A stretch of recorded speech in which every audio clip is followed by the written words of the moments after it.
আমি একটা মেয়ে হয়ে বলতেছি, ছেলেরা আসলে অনেক বেশি ভালোবাসে। কেউ মানুক বা না মানুক, আমি এই কথাটা মানি। এটা একটা আপুর গল্প।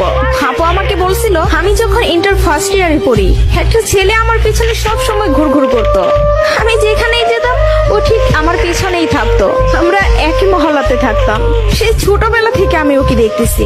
একটু জেদি, তবে কোনো মিথ্যা নেই ওর ভিতরে। ফলচাতুরি এসব কিছুই বুঝে না, আর অনেক চাপা স্বভাবের একজন মানুষ। কষ্ট হলেও মুখ থেকে কোনো কথা বের করে না। ওই যে একটা কথা আছে না, বুক ফাটে তো মুখ ফোটে না। এমনকি আমি যখন ওকে দাঁড় করাই বলতাম, কিছু বলবেন, ও বলতো না কিছু না।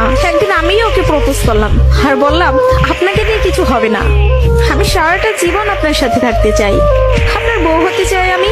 কখনো দূরে সরাই দিবেন না তো? জীবনে যা কিছুই হয়ে যাক, আপনি আমার পাশে থাকবেন, কখনো আমাকে একা ফেলে যাবেন না। যদি এই ওয়াদা করতে পারে, তাহলে আমি রিলেশন করব। ও অনার্স ফার্স্ট ইয়ারে পড়ে। ও বলল, জীবনে যা কিছুই হয়ে যাক, আমি তোমাকে কখনো ছাড়বো না। আমাদের সম্পর্কের বয়সটা যখন 2 বছর, তখন আমার বাসায় বিয়ের প্রেসার দেওয়া শুরু হয়ে গেল। ফ্যামিলি দেখে ছেলে খুঁজতেছে, সরকারি চাকরিওয়ালা, বিসিএস ক্যাডার। এসবের মধ্যে আমি ওর কথা বলতে ভয় পেতাম, কারণ ও এখনো পড়ালেখা করতেছে।